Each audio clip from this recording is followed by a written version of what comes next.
जय हिंद दोस्तों। PCS with Shivam YouTube channel में आपका स्वागत है। हम लोग देख रहे थे ह्यूमन सर्कुलेटरी सिस्टम और इसमें हम पहुंच चुके हैं लेक्चर नंबर 2 पे। पहले वीडियो में मैंने आपको बताया था सर्कुलेटरी सिस्टम क्या होता है, उसके बाद ब्लड के बारे में हम पढ़ना शुरू किए थे, राइट। ब्लड का स्टडी हीमेटोलॉजी कहलाता है। देन लिक्विड कनेक्टिव टिश्यू है, ये मेसोडर्मल ऑर्गन है, कोलॉइडल सॉल्यूशन है, ये सब मैंने आपको बता दिया था। कंटेंट क्या करता है, ये बनता कैसे है। उसके बाद मैंने आपको बताया था क्वांटिटी, कलर के बारे में, राइट। और उसके बाद मैंने आपको बताया था ब्लड दो पार्ट में डिवाइड करके हम पढ़ते हैं, पहला लिक्विड और दूसरा सॉलिड। लिक्विड पार्ट क्या कहलाता है ब्लड का? प्लाज्मा। और प्लाज्मा कितना परसेंट था? 55%। और यहाँ तक हम पढ़ चुके थे। आज हम देखेंगे ब्लड का जो सॉलिड पार्ट है, इसमें आरबीसी और प्लेटलेट्स को, राइट। डब्ल्यूबीसी को हम नेक्स्ट वीडियो में पढ़ेंगे। आज हम पढ़ते हैं आरबीसी और प्लेटलेट्स को। तो चलिए शुरू करते हैं। अब हम देखते हैं आरबीसी के बारे में। देखिए आरबीसी का कुछ तो फुल फॉर्म होगा। क्या है ये? Red blood cell. और इसी सेल को कुछ लोग बोलते हैं कॉर्पसल्स। कॉर्पसल्स बोलने में चूंकि थोड़ा सा डिफिकल्ट है, इसलिए मैं बोलूंगा सेल। और आप भी बोलिए या तो रेड ब्लड सेल या आरबीसी। आरबीसी सबसे आसान। उसके बाद इसी का एक और नाम है इरिथ्रोसाइट। इरिथ्रोसाइट, इरिथ्रो मतलब इरिथ्रो का मतलब समझिए लाल, इरिथ्रो मतलब रेड, और साइट मतलब सेल। साइट मतलब क्या होता है? सेल, कोशिका। आरबीसी अपने आप में क्या है? कोशिका है। प्लाज्मा क्या है? कोशिका है। आपके बॉडी में जितना भी चीज है वो सब किससे बना है? कोशिका से बना है, सेल से बना है, ठीक है। ये जब भी साइट आए तो आप समझ लीजिए ये सेल के बारे में ही बताएगा। जैसे सेल का अध्ययन क्या कहलाता है? साइटोलॉजी कहलाता है। इसके बारे में मैं आपको अगले चैप्टर में बताऊंगा। अगला चैप्टर ये होगा साइटोलॉजी, ठीक। अब देखिए इरिथ्रोसाइट हो गया। इरिथ्रो मतलब रेड, साइट मतलब सेल, कोशिका। इरिथ्रोसाइट नाम याद रख लीजिएगा। इरिथ्रो जहां भी आएगा वो रेड बताएगा, ठीक। ये जो आरबीसी है ये है main cell of blood. Main cell, main मतलब मुख्य, मेन सेल यही है। सबसे ज्यादा आरबीसी ही रहता है। ये क्या है? मेन सेल ऑफ ब्लड है, राइट। सबसे ज्यादा रहता है इसलिए मेन सेल है। इसका सबसे पहले आप जानिए क्वांटिटी। क्वांटिटी मतलब मात्रा। मात्रा कितनी है इसकी, कितना रहता है आपके बॉडी में। ये जो आरबीसी है मेल में अलग रहेगा और फीमेल में कितना रहेगा? अलग रहेगा। फीमेल यहाँ लिख देता हूँ। मेल में कितना रहता है? मेल में रहता है 4.5 से 5.5 मिलियन। मिलियन मतलब 10 लाख, मिलियन प्रत्येक 100 ml में, ठीक है। प्रत्येक 100 ml ब्लड में कितना रहेगा? 4.5 से 5.5 मिलियन आरबीसी रहेगा, ठीक है। देखिए मिलियन का मतलब 10 लाख, 10 लाख। उसके बाद ये जो ml मैंने बोला 100 ml, ये कहीं कहीं पे आपको यूनिट चेंज करके पूछेगा तो आप यूनिट चेंज करना भी सीख लीजिए जल्दी। ये यूनिट जो है आपको डेसीलीटर या लीटर में पूछ सकता है। जनरली डेसीलीटर या ml में ही पूछता है, आप जान लीजिए, ठीक है। उसके बाद फीमेल में कितना रहता है? फीमेल में थोड़ा सा कम रहता है, ये रहता है 4 से 4.5 मिलियन। 4.5 मिलियन प्रत्येक 100 ml, ठीक है। उसके बाद सेम रहेगा। अब देखिए अब पढ़ते हैं आरबीसी का फॉर्मेशन कैसे हुआ, बना कैसे आरबीसी, ठीक है। बना कैसे, बन कैसे गया, बना कैसे, राइट। ये जो फॉर्मेशन है ये मैंने आपको पहले भी बता चुका हूँ। ये बोन मैरो में होता है। ये बोन है, इसके अंदर खोखला पार्ट होता है, उसको बोलते हैं बोन मैरो। एक तरफ होता है रेड बोन मैरो। ये क्या है? Red bone marrow, right. और दूसरी तरफ था yellow bone marrow. Yellow bone marrow. देखिए ये जो रेड बोन मैरो है इसी से बनता है आरबीसी। आरबीसी कहाँ से बनता है? रेड बोन मैरो से बनता है। बोन मैरो ऑप्शन दे तो बहुत अच्छा, नहीं दे तो रेड बोन मैरो आप मार के आइएगा। उसके बाद देखिए ये जो येलो बोन मैरो है इसमें क्या होता है? इसमें बनता है प्लेटलेट्स, इसमें बनता है डब्ल्यूबीसी, इसी में बनता है प्लाज्मा। प्लाज्मा, ठीक है। तो ये आपको फॉर्मेशन समझ में आ गया। आरबीसी कहाँ बनता है? रेड बोन मैरो में बनता है। रेड बोन मैरो क्या है? बोन मैरो का एक पार्ट है। बोन मैरो कहाँ रहता है? हड्डी में रहता है। ये जो लाइफ स्पैन है, लाइफ स्पैन मतलब जिंदा कितना तक रहेगा, इसकी जिंदगी, जिंदगी ये जीवित कब तक रहेगा, जीवित कब तक रहेगा, राइट। जिंदगी कितना है इसका, इसका जो लाइफ स्पैन होता है 120 डेज होता है। बेचारा 120 दिन के बाद क्या होता है? मर जाता है। और कहाँ मरता है? ये जो डेथ होती है इसकी कहाँ होती है? ये होती है जनरली स्प्लीन में। स्प्लीन, ये क्या है? स्प्लीन में होती है। और कहीं कहीं आपको, और अगर स्प्लीन में नहीं हुआ तो थोड़ा बहुत जाके मर जाता है लीवर में। लीवर में, लीवर ऑलराउंडर है अपने बॉडी का। एक बार जो ऑलराउंडर बोलिएगा वो है लीवर। ये बेचारा बहुत काम करता है, एक्चुअली सबसे ज़्यादा काम लीवर ही करता है हमारे बॉडी में, ठीक है, ब्रेन के बाद। इसका डेथ भी समझ में आ गया। अब देखिए शेप, इसका शेप कैसा होता है, शेप होता है डम्बलाकार। डम्बलाकार समझते हो, बाई कॉन्केव, लिख देता हूँ, बाई कॉनकेव। देखिए बाई कॉनकेव मतलब क्या, कॉनकेव का मतलब होता है अवतल, ये द्विअवतल लेंस होता है। ये बाई कॉनकेव लेंस आप पढ़े होंगे फिजिक्स में, राइट, तो उसी से ये समझ लीजिए बाई कॉनकेव होता है, मतलब अवतलाकार होता है, कुछ इस तरह का रहता है, राइट, उसको बोलते हैं बाई कॉनकेव। और कहीं कहीं लिखा रहता है कि पेड़ा के जैसा रहता है, पेड़ा, पेड़ा खाते होंगे ना, पेड़ा के जैसा रहता है, लेकिन आप देख लेंगे तो ज़्यादा अच्छा रहेगा। देखिए इसमें बता दूँ, चलिए किसी में भी देखिए, यहाँ जो आपको दिख रहा है ये पेड़ा, यही पेड़ा क्या है, आरबीसी है, आरबीसी है, राइट। तो आरबीसी का शेप आपको समझ में आ रहा है, ये सब क्या है, आरबीसी है, आरबीसी। एक और इमेज देखना चाहते थे, यहाँ देख लीजिए, ये जो बड़ा बड़ा पेड़ा दिख रहा है यही है आरबीसी, आरबीसी, ठीक है। तो आपको समझने में अब दिक्कत नहीं होगी, इसको भी मिटा देता हूँ। तो आपको शेप भी समझ में आ गया। अब देखिए अगर आरबीसी की बात करें तो ये मैमल्स में सबसे बड़ा आरबीसी किसका होता है, मैमल्स में सबसे बड़ा होता है हाथी का, हाथी मतलब एलिफेंट का, ठीक है। उसके बाद सबसे छोटा होता है मस्क डियर, मस्क डियर, ठीक है। ये जो आरबीसी है बेचारे के पास, इस आरबीसी के पास क्या नहीं रहता है, न्यूक्लियस नहीं रहता है, न्यूक्लियस। इसके पास क्या नहीं रहता है, न्यूक्लियस नहीं रहता है, आप याद रख लो, न्यूक्लियस नहीं रहता है। और इसी की वजह से इसको क्या कहा जाता है, ब्रेनलेस सेल कहा जाता है।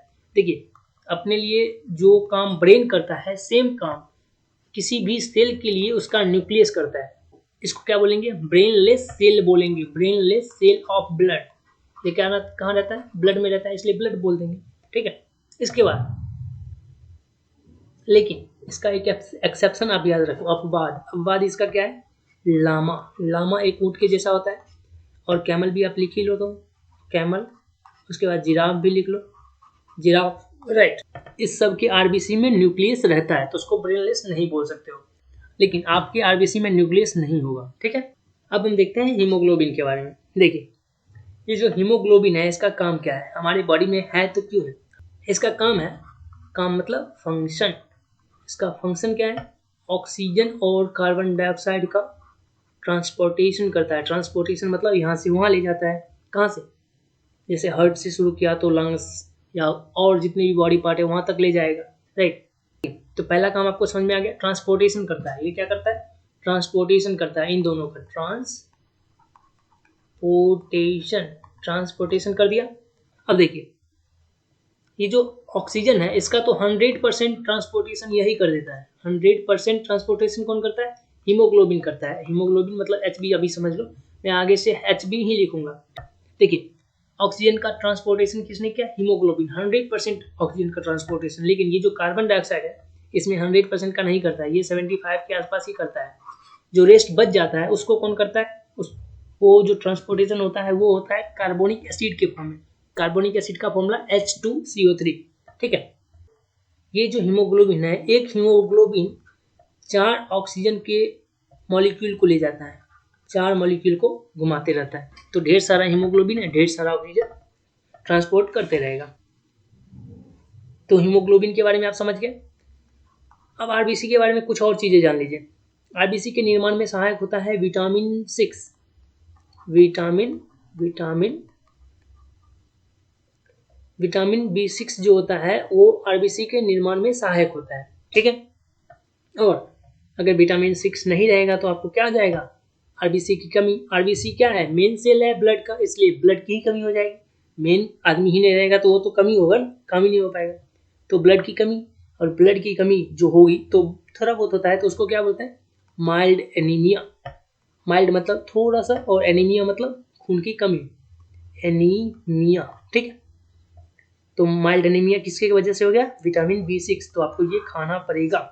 उसके बाद देखिए आरबीसी अगर कम हो गया, आरबीसी की कमी हो गई तो आपको क्या हो गया, एनीमिया हो गया, एनीमिया हो गया, ठीक। और आरबीसी अगर बढ़ जाएगा, आपकी बॉडी में ज़्यादा हो जाएगा आरबीसी, तो क्या हो जाएगा, एक और बीमारी हो जाएगी, उसको बोल देते हैं पॉलीसाइथेमिया, साइथेमिया, ठीक है, पॉलीसाइथेमिया। इसमें क्या होगा, आपके बॉडी पे इचिंग होने लगेगी, खुजली टाइप की हो गई और स्पॉट आ जाएगा, ब्लैक स्पॉट, काले धब्बे होते हैं ना। देखिए कभी कभी क्या होता है, कोई इंसान है उसने रूम में कुछ कोयला या कुछ भी जला लिया, मान लीजिए गोईठा जला लिया, गोईठा मतलब अंगीठी होता है गोबर का जो बनता है गाय का। उसके बाद देखिए उसको जलाया, उसको छोड़ दिया और रूम पैक करके सो गया, तो क्या होगा, उसमें से निकलेगा कार्बन मोनोऑक्साइड। उसमें से क्या निकलेगा, उसमें से निकलेगा कार्बन मोनोऑक्साइड, राइट। ये कार्बन मोनोऑक्साइड क्या होता है, ब्लड में मोस्ट सॉल्यूबल गैस है, सबसे ज़्यादा घुल जाता है, सबसे जल्दी घुल जाता है, ज़्यादा भी सबसे जल्दी घुल जाता है। ऑक्सीजन भी घुलता है लेकिन उसमें लेट लगता है, टाइम लगता है, लेकिन कार्बन मोनोऑक्साइड तुरंत घुल जाएगा। अब देखिए ये क्या होगा, ब्लड में घुल करके कहाँ तक चला जाएगा, जितने भी बॉडी के सेल हैं सबके सेल के पास चला जाएगा। सेल में रहता है माइटोकॉन्ड्रिया। देखिए ये क्या करता है, इसको बोलते हैं पावर हाउस ऑफ बॉडी। ये करता क्या है, हमें एनर्जी देता है। कैसे, हमारे शरीर में जो कुछ भी आप खाते हो उससे बन जाता है ग्लूकोज C6H12O6। ये क्या करता है, ऑक्सीजन की उपस्थिति में टूट करके बन जाता है H2O plus CO2 plus ATP। ATP मतलब एडिनोसाइन ट्राइफॉस्फेट, ठीक है। और यही है एनर्जी। एनर्जी और ये कहाँ बनता है, माइटोकॉन्ड्रिया में। और ये बनने के लिए क्या चाहिए, ऑक्सीजन चाहिए ही चाहिए। मैंने आपको बताया था ना, ये ऑक्सीजन का परिवहन करता है हीमोग्लोबिन, तो उसमें भी आप जान सकते हैं ऑक्सीजन चाहिए उसको, बॉडी के हर एक सेल को, तभी तो वो एनर्जी बना के हमें देगा, राइट। और तभी हम सर्वाइव कर पाएंगे, जिंदा रह पाएंगे, हमारा फंक्शन सही से हो पाएगा।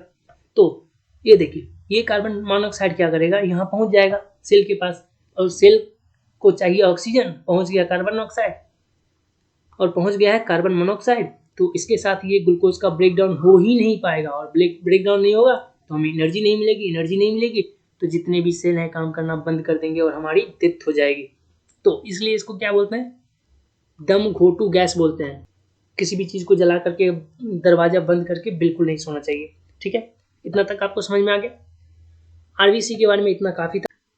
अब हम देखते हैं प्लेटलेट्स के बारे में। देखिए प्लेटलेट्स, इसी का एक और नाम है थ्रोम्बोसाइट। इसका नाम क्या है, थ्रोम्बोसाइट। प्लेटलेट्स और थ्रोम्बोसाइट दोनों एक ही है। ये क्या होता है, थोड़ा सा पीछे चलिए, मैं आपको इस स्लाइड से बताना चाहता हूँ। देखिए ब्लड बताते समय आपको क्या बताया, मैं ब्लड को दो पार्ट में डिवाइड किए, लिक्विड सॉलिड, राइट। और लिक्विड पार्ट में क्या था, प्लाज्मा, जो हम पढ़ चुके हैं। उसके बाद सॉलिड पार्ट में क्या था, आरबीसी डब्ल्यूबीसी, इस दोनों के बारे में भी हम पढ़ चुके हैं। तीसरा नंबर का है प्लेटलेट्स। इमेज में आप देख लीजिए, ये छोटे छोटे दाने टाइप के दिख रहे हैं, इरेगुलर साइज होता है, इसका कोई साइज नहीं होता। यहाँ जो दिख रहा है आपको ये ये सब क्या है, प्लेटलेट्स है, राइट। और इसी के बारे में अभी हम पढ़ेंगे। तो प्लेटलेट्स आपको पता चल गया, ये क्या है, सॉलिड पार्टिकल है, किसका, ब्लड का, ठीक है, सॉलिड पार्टिकल ऑफ ब्लड। तो फिर से वापस आइए, देखिए प्लेटलेट्स को क्या कहा जाता है, थ्रोम्बोसाइट कहा जाता है। अब देखिए इसका शेप कैसा होता है, इसका शेप अभी तुरंत मैंने बताया आपको कैसा होता है, रेगुलर नहीं होता है, रेगुलर नहीं होता है मतलब इरेगुलर होता है, किसी भी तरह का हो सकता है ये, ठीक है।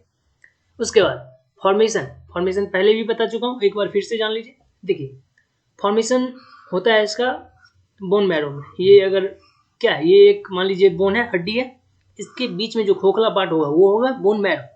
बोन मैरो में एक तरफ रहता है रेड बोन मैरो, ये क्या है, red bone marrow, red bone marrow. और एक तरफ रहता है yellow bone marrow, yellow bone marrow. देखिए येलो बोन मैरो में तीन चीजें बनती है। इसमें क्या क्या बनती है, प्लेटलेट्स बनती है, प्लेटलेट्स। उसके बाद बनती है प्लाज्मा, और इसी में बनता है डब्ल्यूबीसी। क्या बनता है, डब्ल्यूबीसी और प्लेटलेट्स, प्लाज्मा सब। और आरबीएम मतलब रेड बोन मैरो में क्या बनता है, आरबीसी बनता है, ठीक है। इस तीनों के बारे में तो हम पढ़ चुके हैं। आरबीसी के बाद हम लोग अभी तक आरबीसी के बारे में पढ़ चुके हैं, प्लाज्मा के बारे में पढ़ चुके हैं और डब्ल्यूबीसी के बारे में पढ़ चुके हैं। तो यही प्लेटलेट्स पढ़ने वाले हैं। देखिए प्लेटलेट्स कहाँ बना, बोन मैरो में। बोन मैरो के किस पार्ट में, येलो बोन मैरो में, ठीक है। और बोन मैरो कहाँ रहता है, हड्डी का जो खोखला पार्ट है उसमें, ठीक। तो ये आपको समझ में आ गया। उसके बाद देखिए क्वांटिटी, क्वांटिटी इसका बहुत ज्यादा नहीं रहता है। सबसे ज्यादा क्वांटिटी किसका था, आरबीसी का। कितना, 4.5 से 5.5 मिलियन प्रत्येक 100 ml HB। 4.5 से 5.5 मिलियन रहेगा, मिलियन मतलब 10 लाख, और प्रत्येक 100 ml हीमोग्लोबिन में। तो इसका कितना रहता है, इसका थोड़ा कम रहता है, उससे 10 गुना कम रहता है एक्चुअली। इसका रहता है 4.5 से 5.5 लाख प्रत्येक 100 ml HB में। 100 ml हीमोग्लोबिन जब आप निकालिएगा तब आपको कितना मिलेगा, 4.5 से 5.5 लाख आपको मिलेगा प्लेटलेट्स की क्वांटिटी। ठीक है, क्वांटिटी मतलब मात्रा। ठीक है, ये समझ में आ गया। अब देखिए लाइफ स्पेन एक बार रिवाइज कीजिए। आरबीसी का कितना था, आरबीसी का कितना था, इसका था लगभग 120 दिन। डब्ल्यूबीसी का कितना था, इसका था लगभग 2 से 4 दिन। उसके बाद प्लेटलेट्स अभी जो हम पढ़ रहे हैं उसका कितना है, प्लेटलेट्स इसका है 8 से 10 दिन। ठीक है, आपको तीनों याद कराते हुए चल रहा हूं मैं। तो लाइफ स्पेन प्लेटलेट्स का कितना हो जाएगा, 8 से 10 दिन हो जाएगा। ठीक है, और आरबीसी का 120 दिन, डब्ल्यूबीसी का 2 से 4 दिन बस। अब मेन काम इसका है फंक्शन, ये है क्यों हमारे बॉडी में, इसका काम क्या है, फंक्शन मतलब काम क्या है। देखिए इसका जो फंक्शन है, इसका मेन फंक्शन है ब्लड क्लॉटिंग में हेल्प करना। एक्चुअली प्लेटलेट्स के पास होता है क्लॉटिंग फैक्टर। ये क्या होता है इसके पास, क्लॉटिंग फैक्टर। क्लॉटिंग मतलब ब्लड क्लॉट मतलब थक्का जमाना, और फैक्टर मतलब कारक समझ सकते हो जो काम को करवाता है। ठीक, इसके पास क्या क्या होता है, फैक्टर 9 होता है, फैक्टर 9, या इसी को फैक्टर 7 भी कहते हैं, तो 7 9। और इसी को कभी कभी क्रिसमस फैक्टर भी कहते हैं। क्रिसमस फैक्टर क्यों बोलते हैं, क्रिसमस फैक्टर। ठीक है, क्रिसमस फैक्टर क्यों बोलते हैं, क्योंकि क्रिसमस के दिन ही इस फैक्टर का खोज हुआ था, और नाम कुछ दे दिया है बस। ठीक है, कुछ ना कुछ तो नाम देना ही था ना, तो फैक्टर 9 और फैक्टर 7 नाम दे दिया बस। देखिए प्रोसेस ऑफ ब्लड क्लॉटिंग क्या होता है, सबसे पहले क्या होगा, जैसे मान लीजिए ये एक लड़का है, ठीक, इसके हाथ में यहाँ चोट लग गई, तो यहाँ से अब क्या होगा, ब्लड निकलना शुरू होगा। ब्लड जब निकलेगा तो ब्लड का कलर कैसा होगा, रेड। क्यों, हीमोग्लोबिन की वजह से। ठीक, तो मान लीजिए यहाँ से ब्लड निकल रहा है, तो अब क्या होगा, ब्लड में रहता है प्लेटलेट्स। अभी मैं आपको बताया ब्लड का सॉलिड पार्टिकल क्या है, प्लेटलेट्स। उसमें से निकलेगा प्रोथ्रोम्बोप्लास्टिन।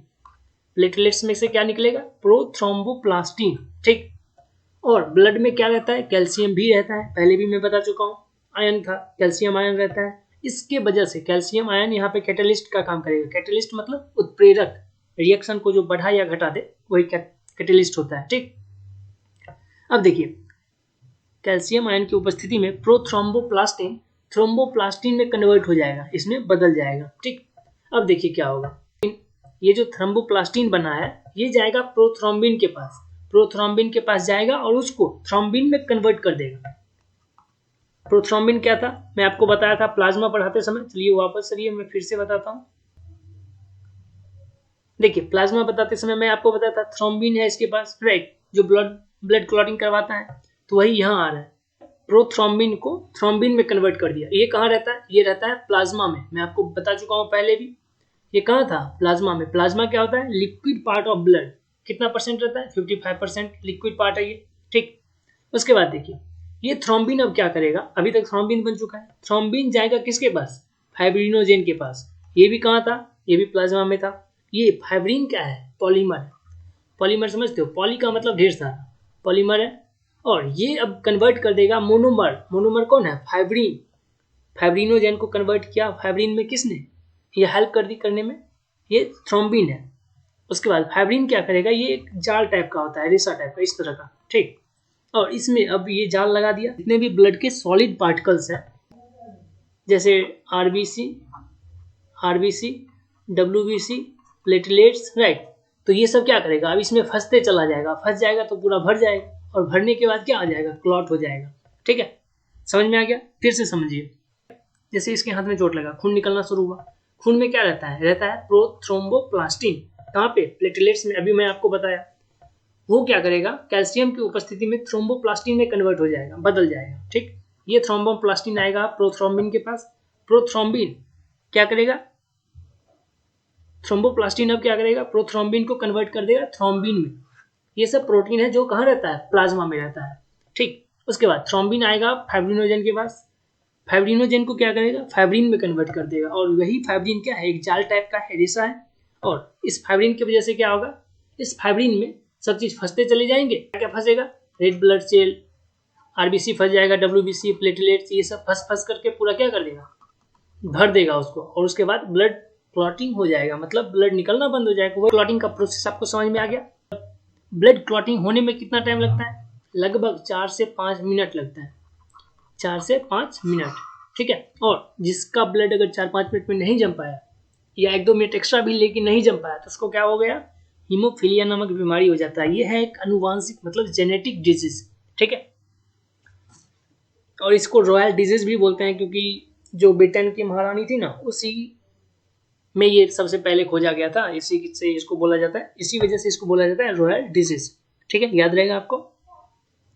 कुछ और फैक्ट्स समझिए इसके बारे में। देखिए, अगर आपके बॉडी में ये जो प्लेटलेट्स है, ये प्लेटलेट्स ज़्यादा हो जाएगा तो क्या हो जाएगा, शरीर के अंदर ही खून जमने लगेगा। और शरीर के अंदर खून ना जमे इसके लिए हमारे शरीर में रहता है हिपेरिन। क्या रहता है, हिपेरिन। और शरीर के अंदर खून ना जमे इसके लिए रहता है हमारे शरीर में हिपेरिन, आप याद रख लीजिए, हिपेरिन रहता है। ये क्या करता है, बॉडी के अंदर में खून जमने नहीं देता है, खून नहीं जमता है इसके वजह से। एक और फैक्ट आप जान लीजिए कि ब्लड बैंक जो होता है, जहाँ पे खून स्टोर किया जाता है, उसमें हिपेरिन तो रहेगा नहीं, तो उसके हिपेरिन के बदले वहाँ किसका यूज किया जाता है, सोडियम ऑक्जेलेट का यूज किया जाता है, सोडियम ऑक्जेलेट। और एक और याद रख लो, कैल्शियम साइट्रेट, कैल्शियम साइट्रेट का यूज किया जाता है, ठीक है। यहाँ तक आपको पूरा समझ में आ गया। ब्लड क्लॉटिंग भी मैं आपको बता चुका हूँ। आरबीसी और प्लेटलेट्स का वीडियो आपको कैसा लगा, आप मुझे कमेंट बॉक्स में जरूर बताइएगा। और अगर आप पीडीएफ चाहते हैं तो PCS with Shivam Telegram channel से आप इसका पीडीएफ भी ले सकते हैं, लिंक भी नीचे दिया हुआ है। वीडियो देखने के लिए थैंक यू, टेक केयर।